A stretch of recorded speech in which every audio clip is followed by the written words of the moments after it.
프랑스인과 일본인 혼혈로서 태어나 얼굴은 귀염상의 일본인스러우면서 몸매는 글래머러스한 서양인 같아 동서양의 매력을 고루 갖췄다며 수많은 남자들의 이상형이었던 사와지리 에리카. 우리나라에서는 FT 아일랜드의 이용기가 한때 타국의 여배우에게 이런 감정을 느낀 건 처음이다라며 이상형으로 꼽았던 것으로도 유명하죠. 이렇듯 그 시절 사와지리의 인기는 일본뿐만 아니라 아시아 전역으로 뻗어나갈 정도로 워낙 대단했습니다. 하지만 너무 빠른 출세가 독이 됐던 걸까요? 그녀는 한 충격적인 사건을 계기로 일본 연예계 최악의 악녀라는 타이틀을 얻게 되죠.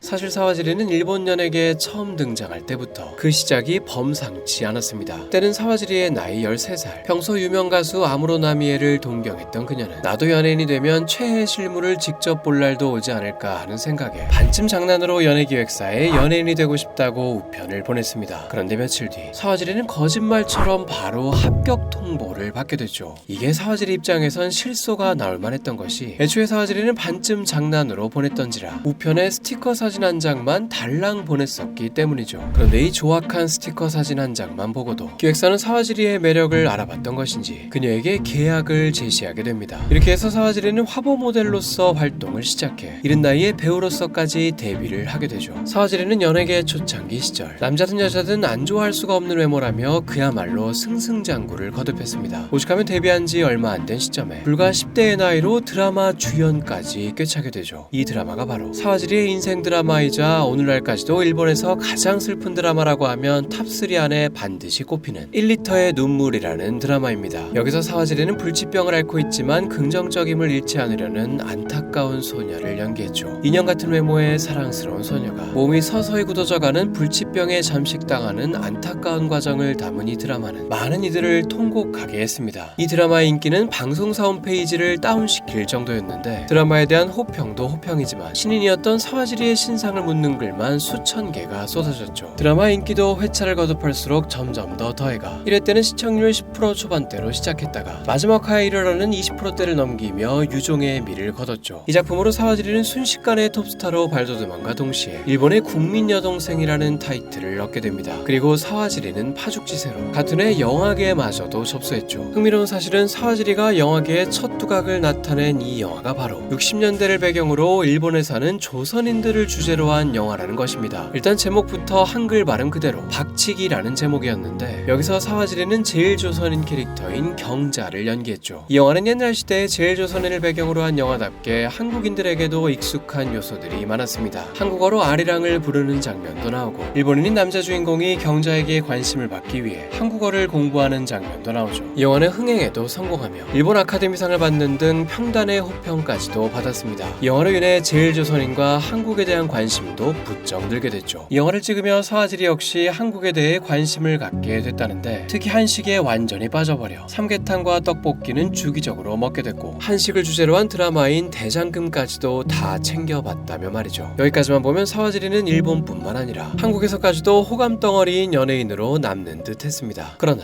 사와지리에 대한 믿기 어려운 소문이 언젠가부터 사람들 사이에서 조금씩 퍼지기 시작했죠. 드라마나 영화 속 참하고 예의 바른 모습과는 달리 신인임에도 촬영장에서의 갑질이 상상을 초월한다는 것입니다. 심지어는 그 착한 캐릭터를 연기한 1리터의 눈물때조차 실제 모습이 드라마 속 캐릭터와 정반대였다며 말이죠. 제작진의 제보에 따르면 당시 사와지리는 촬영 중에 눈물 연기가 너무 많아 힘들다며 이런 장면들을 좀 줄여달라고 강하게 요구한 적이 있었습니다. 하지만 드라마 장르 특성상 이는 무리한 부탁이었고 결국 제작진이 이를 들어주지 않자 하루는 사와지리가 촬영 중 소리를 버럭 지르며 슬프지도 않은데 대체 어떻게 울라는 거야 라는 신경질적인 말과 함께 그대로 촬영장을 뛰쳐나가 그날의 촬영을 거부했다고 합니다. 그런데 이게 끝이 아니라 이보다 훨씬 더 심각했던 사건이 그 뒤를 이었습니다. 하루는 1리터의 눈물의 모티브가 된 실존 인물의 어머니가 촬영장에 방문한 적이 있었습니다. 1리터의 눈물은 실제 불치병으로 요절한 키토 아야라는 인물을 드라마로 만든 작품이었죠. 촬영장에 와서 사와지리를 만난 키토 아야의 어머니는 죽은 딸을 이렇게 열심히 연기해줘서 고맙다며 살아생전 자신이 기억하는 딸의 모습들을 묘사해주며 이런 식으로 연기해줄 수 있냐고 정중히 부탁했습니다. 그런데 사와지리는 그런 건 일일이 말하지 않아도 알 수 있어 라며 면전에 대고 이런 부탁을 무시했다고 합니다. 이런 심상치 않은 목격담들이 일부 언론에서 보도됐지만 이때까지만 해도 대중은 그리 믿는 분위기가 아니었습니다. 늘상 그래왔듯 싸구려 잡지들이 판매량을 올리기 위해 호감형 연예인을 내세워 찌라시 어그로를 끄는 것이라고 생각했죠. 그도 그럴 것이 당시 TV 속 사와지리의 모습이 워낙 참하고 사랑스러웠기에 이런 촬영장에서의 인성질 소문을 사실로 받아들이기에는 설득력이 부족했습니다. 이 시기 사와지리는 그야말로 압도적인 호감 만땅의 톱스타였죠. 심지어 배우로서 뿐만 아니라 가수로서도 대박이 났습니다. 태양의 노래라는 드라마에서 불치병이 걸린 가수 지망생 역할을 맡은 김에 직접 드라마 OST까지도 부르게 됐는데 이 노래가 워낙 초대박이 나는 바람에 정식 가수가 아니었음에도 오리콘 차트 1위라는 기염을 토했습니다.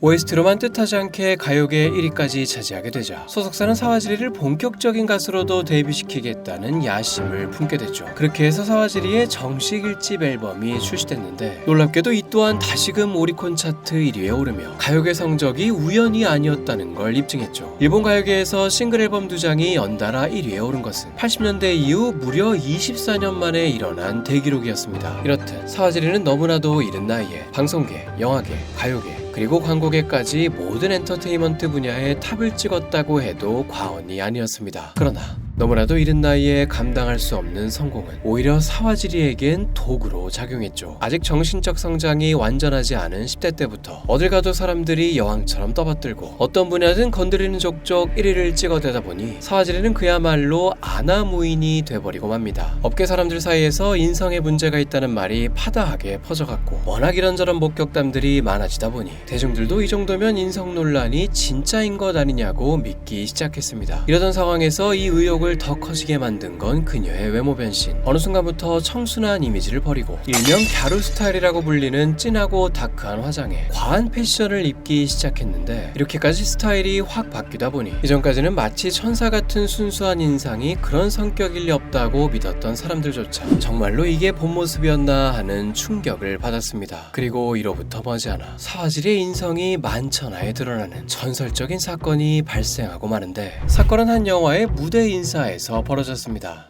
思い入れのあるシーンというのはどのシーンでしょうか？特にないです。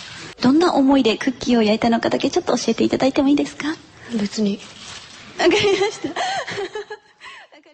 20초 남짓의 짧은 인터뷰가 불러온 반향은 상상을 초월했습니다. 그야말로 핵폭탄 같은 임팩트를 남기며 사와지리가 지금껏 쌓아온 커리어를 한 방에 박살내버렸죠. 그동안 소문으로만 떠돌았던 인성 의혹이 확실해지는 순간이었던 만큼 이 인터뷰는 장안의 화제가 되며 일본 전역으로 퍼져나갔습니다. 사와지리가 귀찮다는 듯 말한 배찐이라는 단어로 인해 이른바 배찐이 사건으로 불리며 말이죠. 이제 사와지리에 대한 사랑과 관심은 순식간에 미움으로 돌변해 언론에서는 당신은 사와지리를 싫어합니까? 라는 질문으로 거리 인터뷰를 진행하기도 했습니다. 映画見る人に失礼だなと思った。プロ意識ということを考えると 이렇듯 순식간에 거만함의 대명사가 된 사와지리는 일본의 국민 여동생에서 일본인이 가장 싫어하는 여배우로 추락하고 말았죠. 심지어 이 소식은 한국으로까지도 퍼져나가 이 시기 한국에서는 그녀를 배찐이의 발음을 따서 배춘이 여사라 부르며 수많은 안티가 생겨났습니다. 이 후폭풍으로 인해 당시 영화의 홍보차 방한하려던 계획도 취소됐죠. 사태가 걷잡을 수 없이 커지자 사와지리는 한 방송에 출연해 배찐이 사건을 공개적으로 사과했습니다. 하지만 워낙 파격적인 사건이었던지라 사과를 했다고 해서 비난을 잠재울 순 없었고 결국 사와지리는 모든 연예계 활동으로부터 퇴출돼 사실상 연예계를 강제로 떠나게 됩니다. 그렇게 완전히 잠적해버리며 대중의 기억에서 잊혀져 가던 사와지리. 그런데 잠적한 지 2년이 된 시점에 사와지리에 대한 한 충격적인 소식이 대중을 또 한 번 충격에 빠뜨립니다. 바로 연예인으로서는 너무나도 이른 22살의 나이에 갑작스러운 결혼을 발표한 것이죠. 게다가 결혼 상대의 정체가 사람들을 더욱 놀라게 했습니다. 나이 차이만 거의 2배에 가까운 44살의 영화감독 다카시로 치요시라는 남자였죠. 물론 사랑해서 결혼을 한다는 것이 흠은 아니지만 사와지리의 나락간 이미지가 이미지였던 만큼 사람들은 너무 갑작스러운 이 결혼에 대해 매매혼이다, 속도 위반으로 어쩔 수 없이 하는 결혼이다 등 각종 안 좋은 루머들이 가십지로부터 쏟아졌습니다. 이때 가장 유명했던 보도가 바로 그 유명한 사와지리의 혼전계약서였죠. 이 보도에 따르면 사와지리는 결혼 전 변호사를 통해 정식으로 계약서를 만들어 부부 사이의 잠자리 횟수까지 정해놓는 하는 등 온갖 구체적인 조항들을 삽입했습니다. 한 달에 부부관계는 최대 5번까지만 할 수 있고 1회 추가될 때마다 500만 원을 지급해야 하며 혹시라도 남편이 자신이 아닌 다른 여자와 관계를 맺게 되면 2억 원을 지급해야 한다는 내용도 있었죠. 그리고 혹시라도 이혼을 하게 되면 남편 재산의 90%는 사와지리의 소유가 된다는 조항도 있었습니다. 모든 조항이 사와지리에게 지극히 유리한 계약이었는데 워낙 그 내용이 충격적이었던지라 이 계약서가 존재한다는 확실한 증거가 없었음에도 불구하고 마치 정설처럼 빠르게 퍼져나갔죠. 시작부터 이렇게나 잡음이 심했던 결혼은 역시나 그리 오래가지 못했습니다. 사와지리는 결혼한 지 불과 1년 만에 이혼을 발표하는 기자회견을 하게 됐죠. 여기서 사와지리는 남편에 대한 신뢰를 잃었으며 3개월간의 협의 끝에 이혼을 합의하기로 했다고 발표했습니다. 그런데 이 발표가 끝나기 무섭게 남편 측으로부터 의외의 반응이 나오게 되는데 남편은 합의 이혼을 하게 됐다는 건 처음 듣는 일이라며 어디까지나 이혼에 대해 논의 중일 뿐 확정된 것은 아무것도 없다고 밝혔습니다. 이때부터 이들 사이에는 무려 3년간에 달하는 긴 기간 동안 끊임없는 협의와 조율이 시작됐죠. 그러다가 결국에는 위자료 없이 이혼하는 것으로 합의했습니다. 그렇게 세간을 떠들썩하게 하던 사와지리의 결혼 소동은 약 3년 만에 막을 내리게 됩니다. 이혼 사유에 대해서는 여러 보도가 있었습니다. 그중 가장 유력한 기사는 사와지리가 배우로서 복귀를 위해 여러 소속사에 접근했는데 다른 소속사들은 모두 거절했던 반면 한 소속사가 남편과 이혼을 하면 계약해주겠다는 조건을 제시했다는 것입니다. 이를 뒷받침하듯 사와지리는 이혼을 하고 나서야 연예계로 복귀하게 됐죠. 또 다른 이유는 사와지리의 불륜설. 사와지리 부부는 결혼 후 일본을 떠나 스페인에서 거주했었는데 하루는 자신의 SNS에 뜬금없이 한 스페인 남성과 볼을 맞대고 다정하게 찍은 사진을 올린 적이 있었죠. 그리고는 사진을 올린 지 얼마 되지 않아 만취 상태로 귀가를 하던 중 한 기자가 불륜이냐고 묻자 나중에 자세히 설명하겠다며 긍정도 부정도 아닌 의미심장한 답을 했습니다. 어쨌든 합의로 이혼을 마무리 지은 사와지리는 연예계에 복귀를 모색했습니다. 하지만 지금의 사고뭉치 이미지로는 연예계에 복귀를 한다고 해도 재기가 쉽지 않아 보였죠. 아니나 다를까 사와지리는 복귀를 선언한 한 작품의 제작 발표회에서 또 한 번의 대형 사고를 치고 말죠. 감독의 말을 도중에 가로채면서까지 사회자에게 기분 나쁘다는 듯 쏘아댄 것입니다. そんな過激云々っていうこと、作品がもうそもそも過激じゃないですか、もうその質問自体おかしいですよ。 순식간에 분위기는 어색하게 얼어붙었고 그러자 옆에 있던 선배 배우가 나서서 익살스럽게 대신 사과를 하며 겨우 사태를 수습했죠. 本当に申し訳ない。もう社長としてお詫びしますので、もう少し柔らかくするように言っといたんですけど、すいません。すいません。まあちょっとリリコが乗り移ってるんで。はい、もうちょっとリリコなんで今。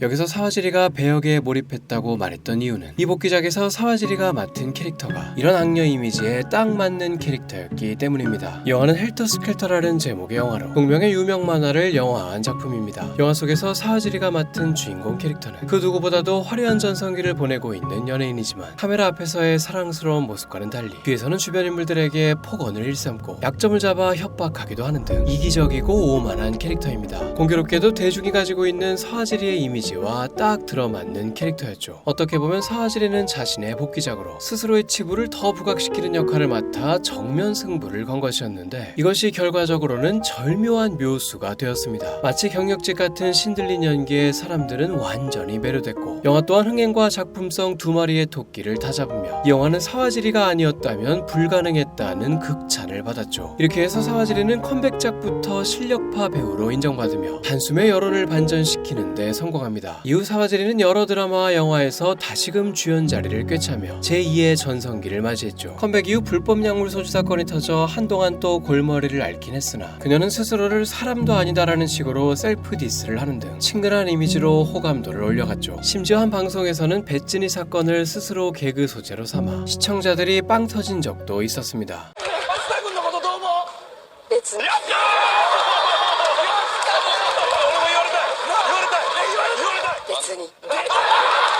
올해로 사와지리는 39세를 맞이해 이제 40대를 목전에 두고 있습니다. 최근에는 드라마와 영화를 넘어 연극계까지도 진출했고 넷플릭스 한일 공동 제작 드라마에 출연한다는 루머도 있는 등 배우로서 활동 반경을 넓히려 하고 있죠. 사와지리를 오랜 세월 따라다녔던 인성 논란에 대해선 그 원인에 대한 썰이 많습니다. 워낙 인기가 많다 보니 10대 때부터 분단위의 스케줄에 만성 수면 부족에 시달렸고 공격적인 언론에도 과도하게 시달리며 이른 나이에 예민함이 극에 달해 흑화했다는 썰이 있으며 또 하나 하나 유명한 썰은 중학생 때 아버지와 오빠를 각각 암과 교통사고로 거의 동시에 잃는 바람에 정신적으로 심하게 무너졌는데, 하필이면 이 취약했던 시기 연예계에 데뷔하게 되면서 정신적 성장이 바람직하게 이뤄지지 못했을 거라는 썰도 있습니다. 실제로 책 우리는 무엇을 타고나는가에 따르면 큰 정신적 트라우마를 더 어린 나이에 겪을수록 성인 때의 성격이 공격적으로 변할 가능성이 나와 있죠. 이 책은 아일랜드 최고 명문대학 교수가 집필한 책으로 인생의 어느 부분이 유전자에 의해 정해져 있고 어느 부분이 환경적 요인으로 바뀔 수 있는지를 여러 실험을 통해 알려줍니다. 유전자의 의외의 역할까지도 알려주는데, 심지어 우리가 착시 현상을 경험하는 이유조차 알고 보면 인간 유전자만의 특징 때문이라는 것이죠. 유전자가 영향을 미친 희귀 사례들까지도 나와 있는데, 한 미국인이 시력에 아무 문제가 없었음에도 유전적 영향으로 인해 아내 얼굴을 자신의 모자로 착각하게 돼버려 자꾸만 머리에 쓰겠다고 들어올리려던 사례는 대체 유전자가 어디까지 영향을 미칠 수 있었는지 좀 놀랐습니다. 이렇듯 어디 가서 인싸 지식인이 되기 딱 좋은 이 책은 더보기란의 서점 링크로 가면 확인하실 수 있습니다.